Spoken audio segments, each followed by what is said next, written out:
I think so much of healing is not about learning anything new. It's about relearning what we've forgotten. So I really encourage people to remember that they already have everything they need inside of them. 100%. Even if they feel like they don't, it doesn't mean it's gone. It just means they lost it and they need to find it. It's in there. And I would just say, like, the journey from relying on the external to relying on the internal is not linear. There are still days where I start relying on other things to make me okay. It never lasts. It never works. I always have to go back to relying on that internal source of strength. But I would say, like, it's not going to feel natural at first, and it's not going to feel comfortable at first. Something that's really important to remember when you're making that shift is that discomfort is not a red light. It's a green light. Discomfort means we're learning, we're growing, we're developing. So yeah, that's what comes to mind for that. Everybody, welcome back to Living the Next Chapter. It's the Author Podcast. I get to have a lot of great people on the show and a lot of great authors. And I see a lot of websites, and this one is beautiful. You got to go check it out. It's gorgeous. It's got lots of great stuff here. Anna's on the show. We're going to be talking about her journey. We got a lot to cover here. Lots around sobriety, lots about, it's just so much. We're going to talk about forests and amusement parks. Because that's interesting. That's going to be part of the topic. You're like, what are we talking about? You'll find out. Stick around. Anna's here. Anna, welcome to the show. Thank you so much for having me. I'm so excited to be here. Come on, right? Like, there's people you meet and they just light up the screen when you meet them because we're meeting virtually, right? So, and then there's people who are a little bit, you kind of crank them up a little bit, yes. Get them warmed up. Not you. You're like, let's go. Why are we waiting? Why are we? So I love it. Thank you. Awesome. Anna, where are you? Where do you live? I'm in Austin, Texas. Woohoo! Okay. Yep. Live music capital of the world. Wow. Right? Oh, I loved it. Is it Austin City Limits? It is, yes. Right? Mm-hmm. They had like Stevie Ray Vaughan. Oh, yeah. I'm a guitar player. Eric Johnson. Yeah. We've got a lot of like legends. That. Yeah. Oh, right? 100%. Okay. Yeah. Well, and it's Texas, so you can't go wrong with that, right? That's a big thing, too. The land of the big sky and all that, right? Yeah. It has its upsides. Yeah, good. Were you born and raised there?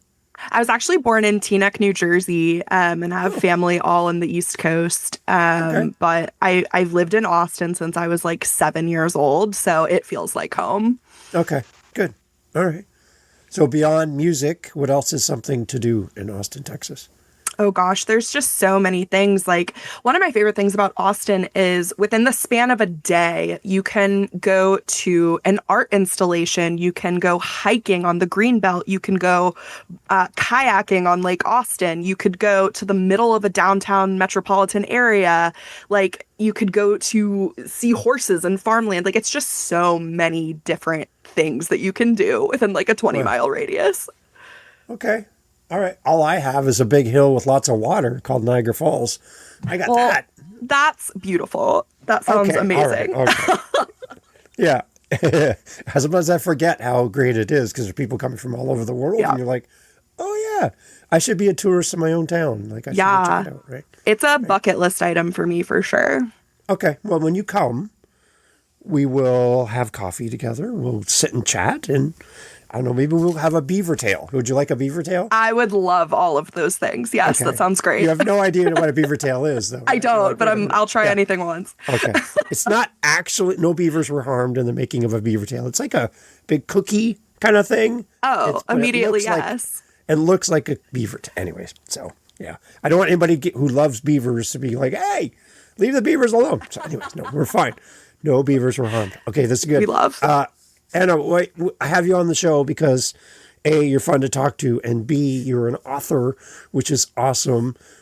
If you had time early in your journey as an author to sit down with somebody who is published like you are now, what would have been a question you would have had for them that would have helped you as a new author? The first thing that comes to mind isn't a very practical question, but it's just, am I supposed to feel this like vulnerable and emotional and just like I'm being cracked open in front of the whole world. I think I would have asked, like, is it normal for it to be this emotional a process? And I would probably tell myself, yeah, I mean, think about what you're doing. You're taking your words, which are something that exists like within you, and you're putting them out there for people to read. Like, that's inherently terrifying and powerful. So that's the first thing that comes to mind is just like, I would tell myself to really like practice a lot of self-care and really honor how tender that process just inherently is. And that cracked open gave me a visual, and I'm a dad, so I have dad jokes. I would say that's an excellent question that you would ask yourself. Yeah. So I'm a big dad joke fan. Okay, we love a dad joke. Okay, all right. We'll scramble this all up and yes, we'll see what happens. Okay, so how would you answer that question for yourself then? You've asked it. Now, how would you answer it for the person listening? I would say that depending on what you're writing, it's completely normal. Yeah.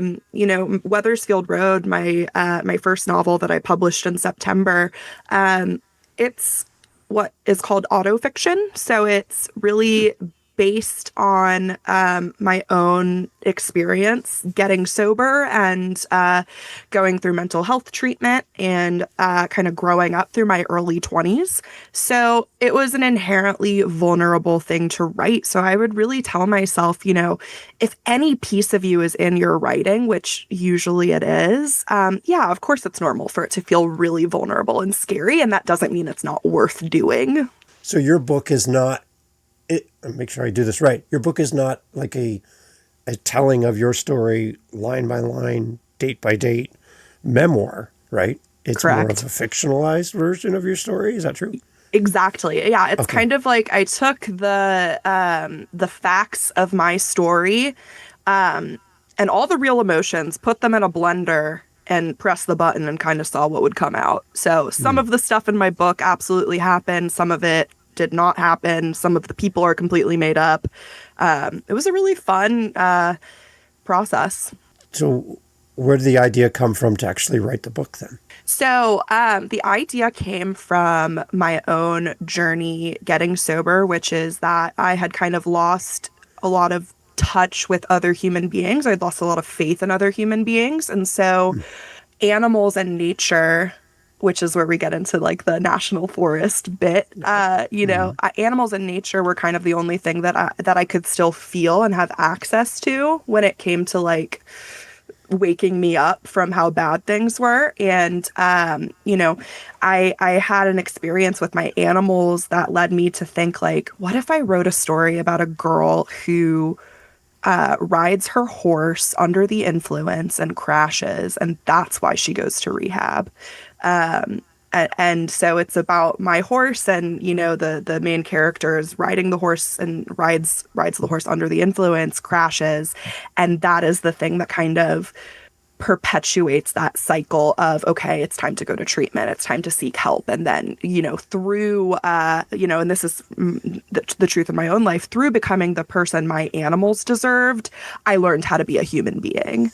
And that is really the story of Amelia in Wethersfield Road. All right. The process of writing, how long did it take from concept to reality for your book? So I started writing Wethersfield Road as like a therapeutic exercise, I would say the fall of 2023. Wow. By February 2024, I was working with a coach and developmental editor. By early 2025, I was doing my first round of edits.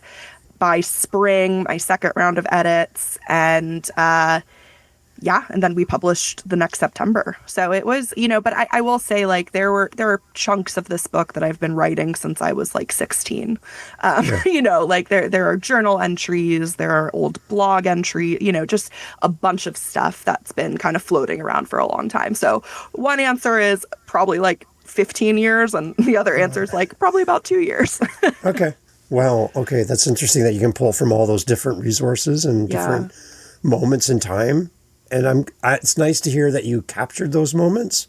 It's very hard to go back and try to be in the moment for something that happened years ago. Yeah. With no documentation about it or no thoughts written down or recordings or whatever.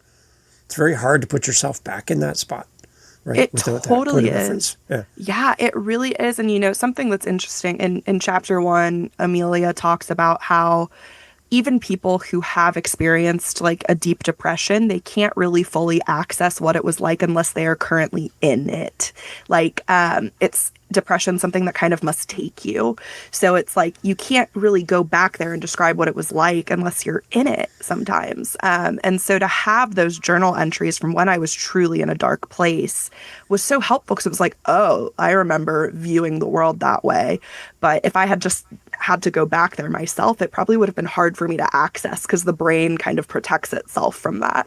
How do you keep yourself from being caught up in quicksand, going back to these memories, going back to these moments, and not getting stuck there? Like, you're at a different spot than you are now, than you were. So is there a danger that you might go back into some memory and then just sit there and you can't get back out?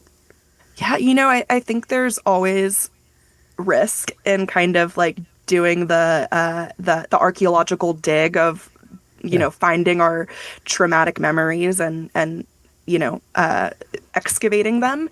But, I think there's also, we can get into this thing in art where it's kind of like the trauma Olympics of like, I'm going to tell the worst thing that's ever happened to me. And like, we are not obligated to do that, right? Like, I never write about something until I've healed enough where it's not going to cause harm. It will bring up an emotion because I'm a human being.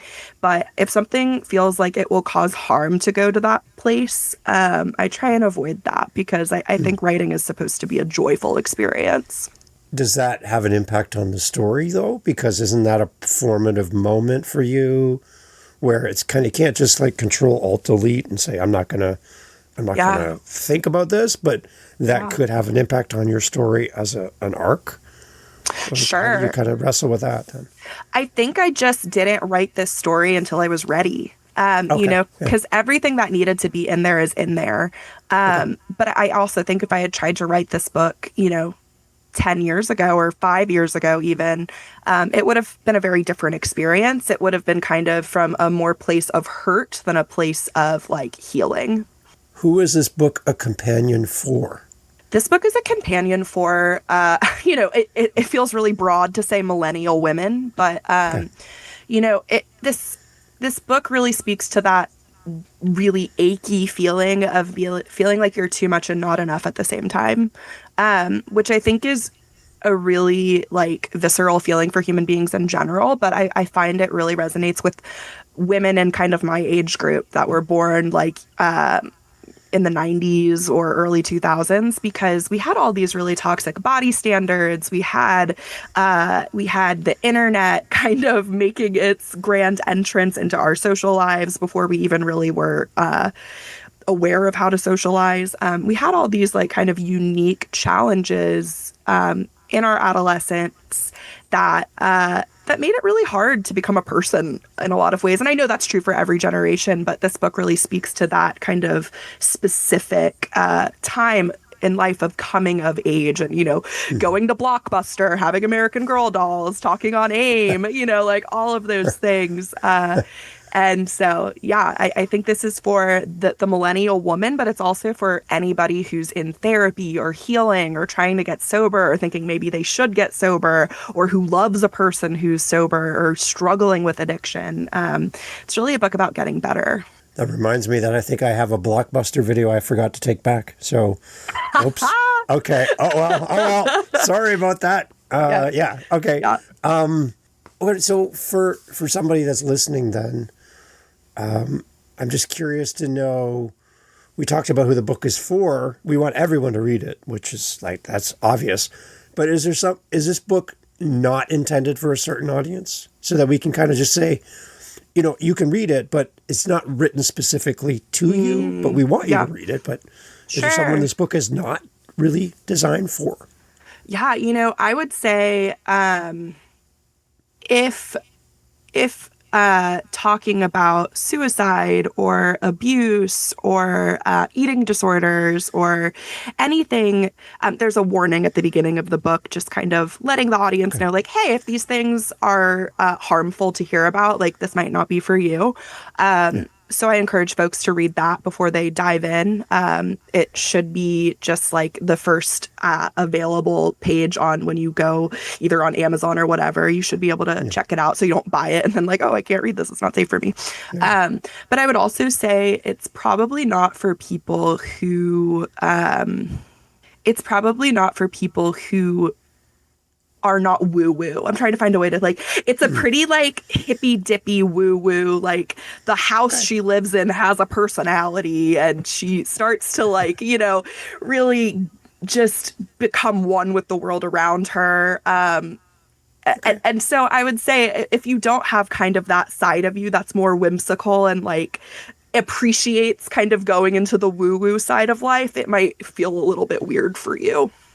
Okay. Well, that might be a challenge for somebody who's like, well, I'm curious about that. Totally. So now I'm like really super interested in your book. So yeah, no, I mean, I kind of, the longer I stayed in sobriety, I started to see kind of just the synchronicities of the world. And it became this really kind of magical place that it had always been the same. But once I shifted my perspective, it became really magical. And so that's kind of what I try and show in the book is like all of a sudden the leaves falling from the trees are like a revelation. You know, they've always been falling from the trees, but now, oh my God, it's the most beautiful thing. And the book really tries to speak to that. Like it's our job to see a ladybug and think, oh, I wonder what that means, instead of just, oh, it's a bug, you know?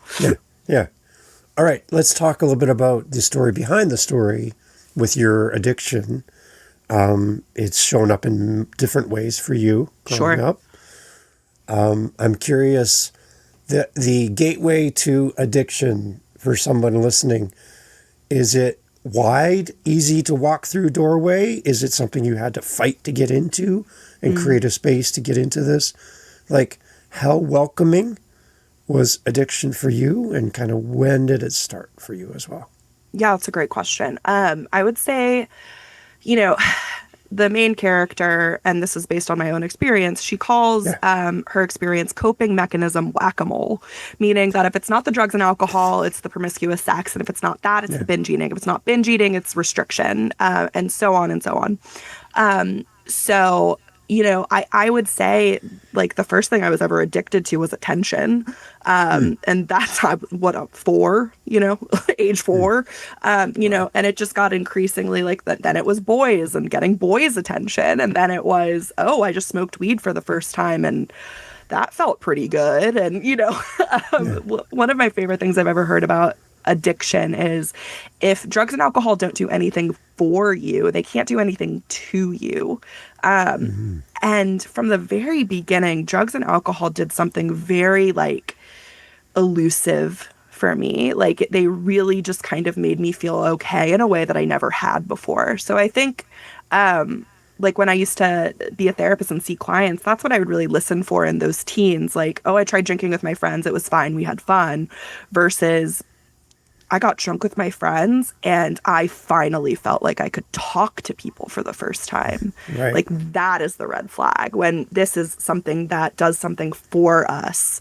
I think that's kind of the door of addiction, because you're going to keep chasing that until it stops working for you. And then we have the jumping off point of, okay, do I get sober or do I keep chasing this thing that's failing me? So does addiction in some ways fill gaps for us that we can't fill in other ways? I think so. I think, you know, some people call it a God-sized hole. Some people call it just kind of like a vacant space in our chest. You know, I've heard it referred to as many different things, lots of different philosophies about it. But yeah, you know, I think all of us kind of have something in us that longs to be filled with something bigger. And And maybe that's stronger, and maybe that need feels more urgent for addicts. I don't really know, but I think as human beings, we all want to have an understanding of something bigger or a connection to something, even if it's just each other. So we're talking about what other people say it is, but what was it for you? What was that hole for you? I think for me, it was just this idea of I'm wrong.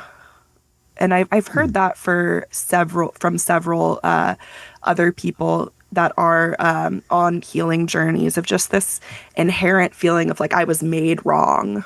That emptiness of there's something missing. Like that's what it really felt like for me, is like I used to say that it felt like I missed the day of kindergarten when they handed out the piece of paper that told you how to be a person. I was just missing the rule book. That's what it felt like for me. So addiction seems to be most commonly discussed around alcohol, drugs, sex. All these things seem to be like the top things that people talk about. Addiction shows up in a lot of different formats. Yeah. As you're listening to this right now, if your phone is in your hand, and it's always in your hand, it's the first thing you turn on in the morning, last thing you turn off at night.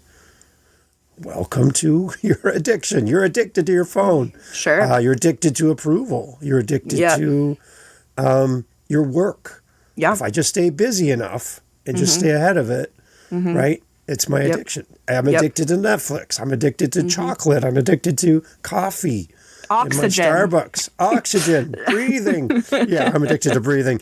But we all have things, right? So it seems like it's always someone else's problem. You know, oh, this is just Anna's problem. Anna's got to work through Anna's stuff. I'm good. I'm fine. I'm not addicted to anything. But if we kind of go through our week and realize and track what we do and how we show up in this world, you might be surprised. So I think your book and the story around your book can be applied to many different situations, not just drugs, alcohol, sex, right? There's a bigger picture to all of this as well. So your audience is quite broad for this. Oh, yeah. And I mean, you know, the main character also struggles with disordered eating and healing from an eating disorder. And, you know, the thing about eating, you know, sex and drugs, you know, abstinence is an option, right? With food, abstinence is not an option. You got to eat, right? So that's something I think so many people struggle with. So there's that. And, you know, there's just that interesting line of like you said, like there's so many things we're addicted to. I'm addicted to coffee. I have 2 cups of coffee every single morning. If I don't, I am a monster. Right. But it doesn't cause mayhem in my life. It doesn't cause distress in my life or my relationships. And I think that's the question, is like, yeah, we can all be addicted to all kinds of things, but is it causing distress in some way? Yeah. Is it a coping mechanism then? It's a good question. Yeah, you know, I think there's some line between coping mechanism and just a pleasurable ritual, right? Yeah. You know, and I think those lines get blurred all the time. Being a person's hard. It is hard. It's very difficult. But then we have the whole world around us. So there's people like you on a journey. I have a friend named JJ. He's got a retreat center for people who are going through their sobriety. And it's an alcohol and drug-free location for weddings and all this. But there's no alcohol allowed on the property. Yeah. And he's purposely built it that way because that was his journey.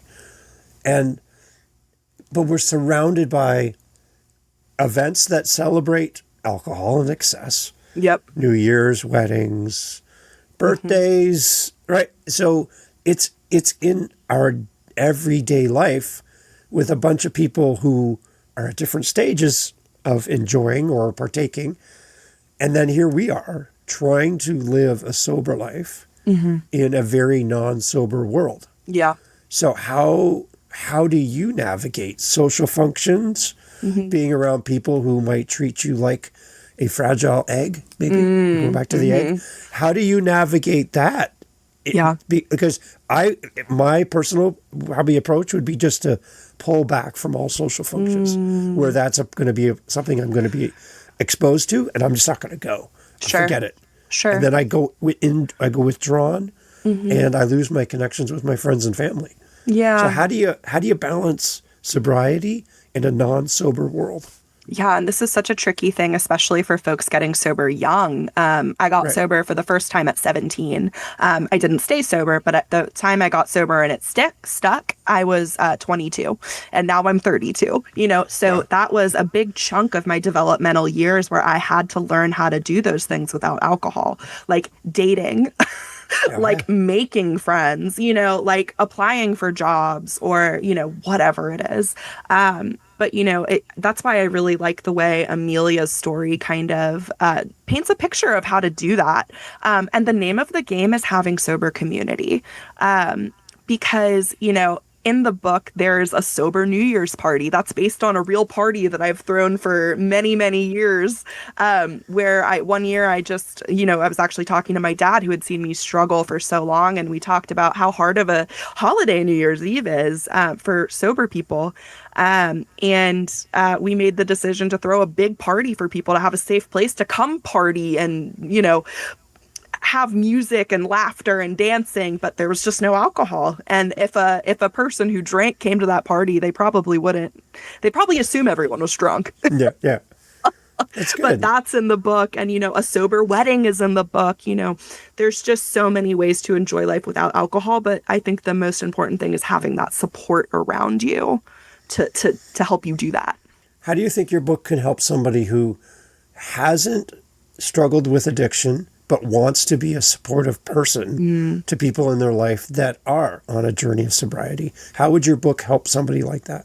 Yeah, I think it would help people just understand like the inner workings of a person who struggles with this stuff, how their mind works. I've heard that from readers. Like, it's just helpful to see like, oh, like my mom who struggles with addiction, like this is how her mind works, or my brother who's depressed, like this is what he experiences or whatever. So there's that.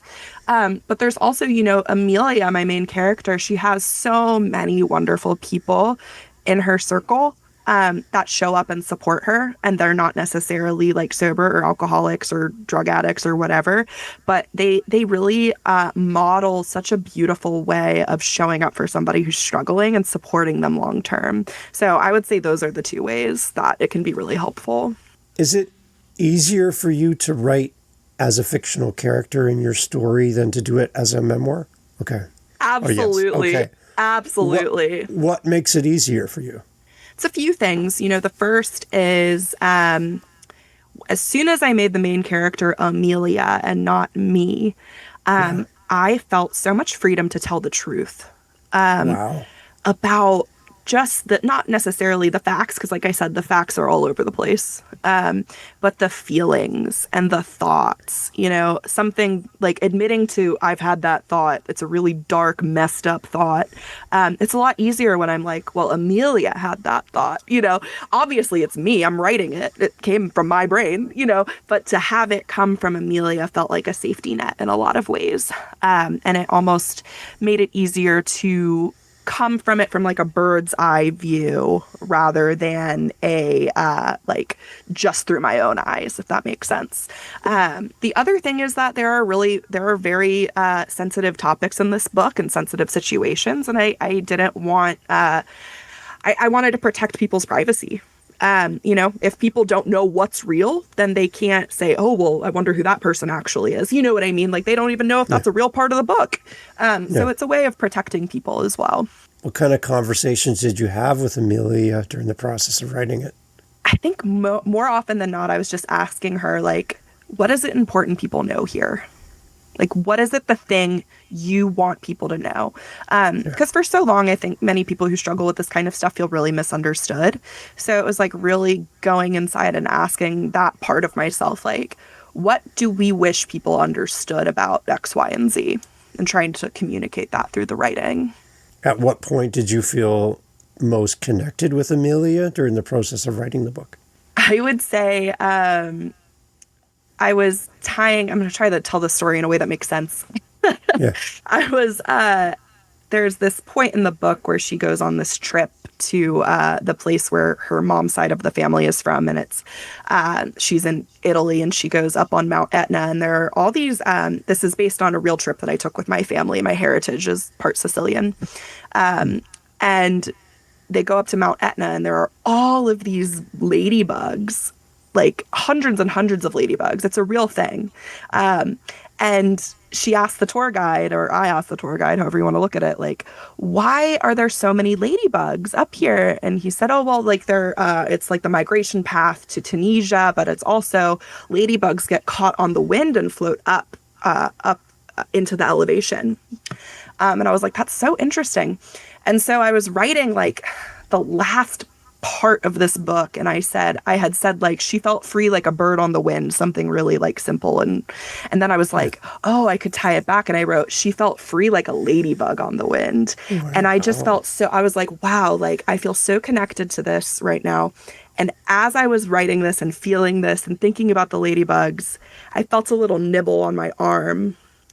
And I looked down, and there was a ladybug. Come on my bot. I was like, no. I started sobbing. I was so freaked out in the best way, you know. And I would say I just felt so connected to whatever this person that I've created to tell this story, whoever she is. I felt so connected to her in that moment. And are you a real person? Because that's a great story. Oh my gosh. That's a crazy story. Every time I tell that story, I'm like, they're not going to believe that happened. There's also, you know, there's also a theme. There's ladybugs and there's shooting stars, because there's this part in the book where the character is newly sober and she's driving to this boy's house that she shouldn't be going to. And she asked the universe, she said, if I'm not supposed to go to this boy's house and hook up with him, give me a sign, any sign, I'm listening, whatever you want. Like just show me. And a shooting star shoots across the sky in downtown Austin. And she says, wow, okay, that was really cool. You know, if you could just send me one more sign, I will absolutely go home. And that's a real thing that happened to me. And, you know, the night after I finished the final edits of the book, I was walking out of a restaurant and I saw a shooting star. So just like these really like, and that's kind of what I mean about like, if you're paying attention, there are these synchronicities in the world that are just incredible. No, that's a good story. I like that. I like that a lot. When we started the episode together, we alluded to forests and amusement parks. Yeah. And people are like waiting. They're like, when are we getting to that part? So let's unpack this, because when we chatted before, you shared some really interesting perspectives on this. Yeah. And I think it really feeds into your story as well in the book. So can we unpack the difference between a forest and an amusement park? And 100%. Let's expand on this. Okay, 100%. This is one of my favorite metaphors in the book. It came from a real conversation when I was getting sober with a therapist I had, because I was like literally in rehab, and instead of focusing on getting better, I was like, none of the boys here like me. Like they like the other girls who like are better at doing makeup and like XYZ. Like they're so much cooler than me. Blah blah blah blah blah. Because that's what I thought was important when I was in literal rehab, which is so silly. And I was talking to my therapist, and she said, you know, Anna, I think there's something to be said for the difference between a national forest and an amusement park. And this scene is in the book, through Amelia's eyes. And I said, what the heck do you mean by that? And she said, you know, I think you are a person who is very natural and very free and very big, and you take up a lot of space, and your branches are going to grow in the direction they want to grow. And you keep trying to instead force yourself to be an amusement park, something that's really shiny and exciting and more like has more attractions or, whatever it is. And for some reason, that when she made that distinction, I was like, oh my gosh, I've been trying to be the amusement park when I'm just a national forest. And I started sharing that metaphor with other women, and they were like so relieved. They're like, oh, I can just be the forest. How nice. It's not that I need to be the amusement park. I just need to find the people that prefer to go to the national forest. And And so it's a metaphor that I really try and live by. And like, if I'm feeling off about, I'm like, am I trying to be an amusement park? Like, how can I just allow myself to be the forest instead? So instead of being temporary excitement, you're more calm presence Yeah. and Or like growth. not trying to say, hey, come ride the rides, come here, like come Yeah. look at the light, like not trying to do that because that's never worked for me. Interesting. Because when I think of a national forest, I think of unplugging, Yes. calm, in touch with nature. Yep. And when I think of an amusement park, I think of lights, sound, and excitement, and then a hangover after the Yes. excitement of an Yep. amusement park. Like A the next hundred day, you're percent. like, I ate too much crap, and I feel Yep. terrible, Yeah. and my Yeah. head's buzzing. Right? Totally. And it's not to say that like the people who more embody an amusement park, there's anything wrong with them, right? It's Yeah. like that's just a different kind of person. And I've always tried to be that person and it's not who I am. Would you say, as a parallel to that, then, for your own personal journey, that addiction was more of an amusement park than a national forest? Absolutely. Yeah. Absolutely. I think the opposite of addiction is connection. And when I think about an amusement park, I think of a lot of like dopamine hits and Yeah. excitement. Yeah. Yeah. And then the national forest is more rooted, more just connected with Yeah. with nature, with the foliage around it, whatever it is. So it's a metaphor that has so many different applications and meanings, which is why I love Yeah. it so much. Yeah. I like that. For the reader, then, too, for your book, we talked about there's some warnings at the beginning just to kind of get you in the right headspace. I would encourage people that are maybe dealing with some stuff that this would be a great book to read on your good days. That'd be Totally. a good approach, right? Yep. That's great. Put it away if you're not having a great day. That's fine. But it's a companion for you, right? Yeah. It's something that'll keep you company on those days when you don't feel like anybody else understands you. Yeah. It's fictionalized, which allows you to kind of put yourself in the story. Yes. So I'm not trying to be Anna. I'm listening, I'm reading through Amelia, right? So there's Yes. that safety to it as well, right? Do you think that there's going to be more stories from Amelia, or is this like a one and done for you for this book? I think Amelia's story is one that I feel like I've told. Who knows? Like it kind of leaves off when she's about my age and at the point of life that I'm in. So who knows? I could live another 15 years of life and be like, I need to tell the rest of Amelia's story. I don't really know, but I have some things that are in my head that are, I have a few ideas that I'm just kind of toying with. One kind of is based on a character from Wethersfield Road and kind of telling her story. And then the other two ideas are just kind of random and I'm just playing with them.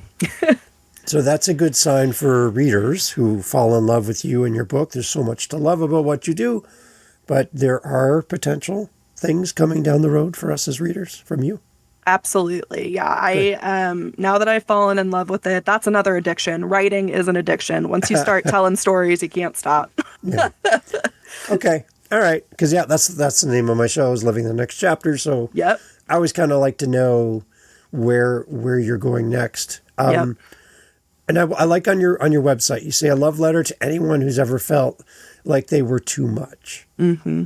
So one of my questions for all my guests is, what's your love letter to a reader? Your website kind of already answers that, which I like. Do you still feel like you're too much, or do you feel like you're in a different spot? I feel like I am too much in the best way. Okay. And I think, that's kind of crazy for me to even be able to say that. Like hearing that come out of my mouth is wild because I've always felt like I needed to dial myself back or like just be less or take up less space. And today I can say like, yeah, I'm a lot. I might not be everyone's cup of tea.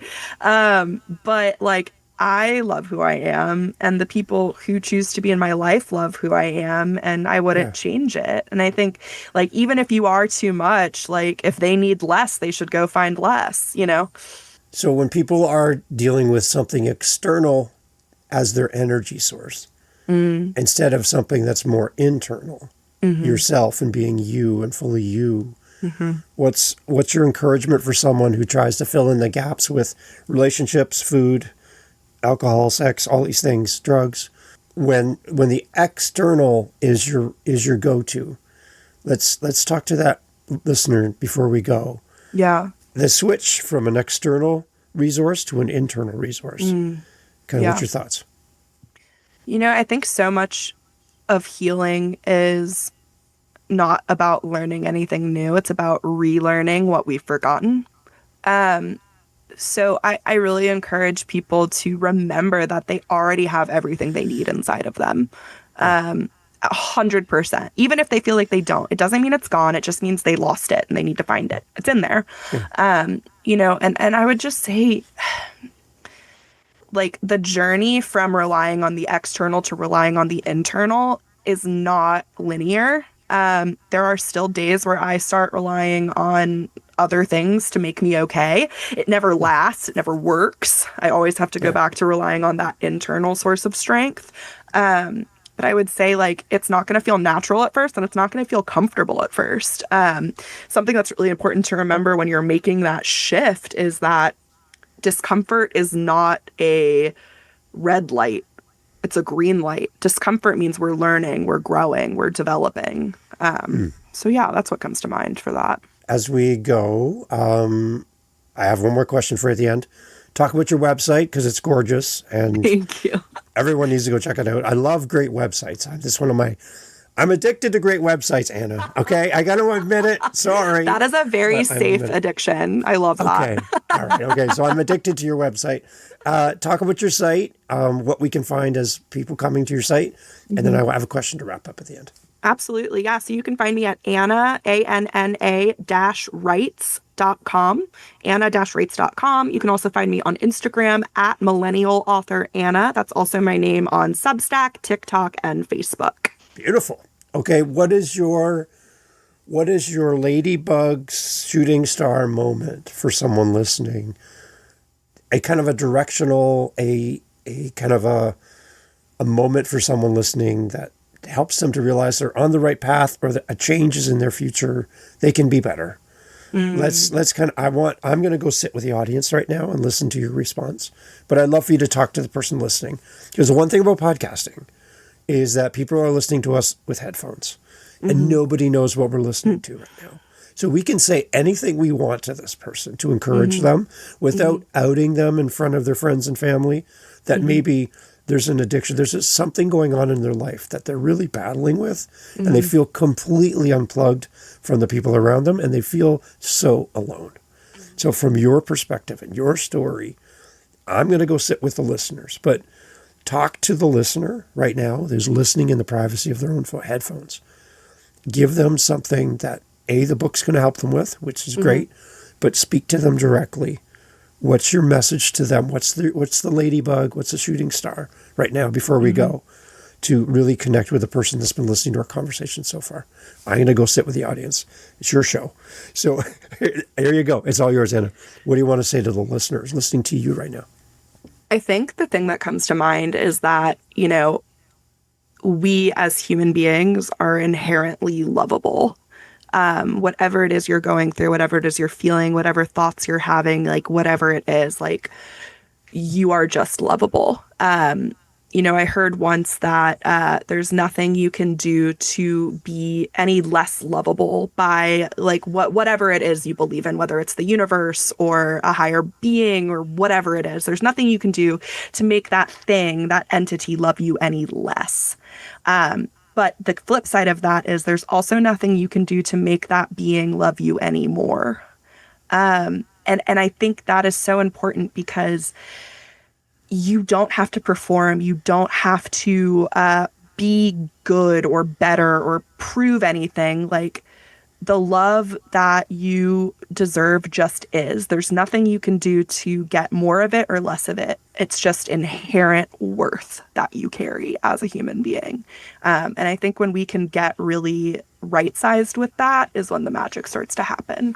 And that's when the ladybugs start floating up into the air and shooting stars appear for you. Exactly. And Anna, thank you so much for doing this. You are a bundle of energy. You light up the room. I'm so thankful to have time with you and to see you on your journey.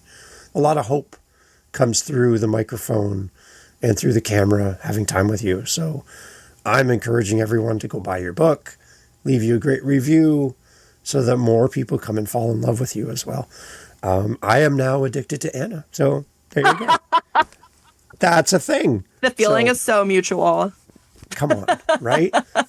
Thank you for writing this story to be so, even though you're writing through Amelia's context and her story, to share your story through her.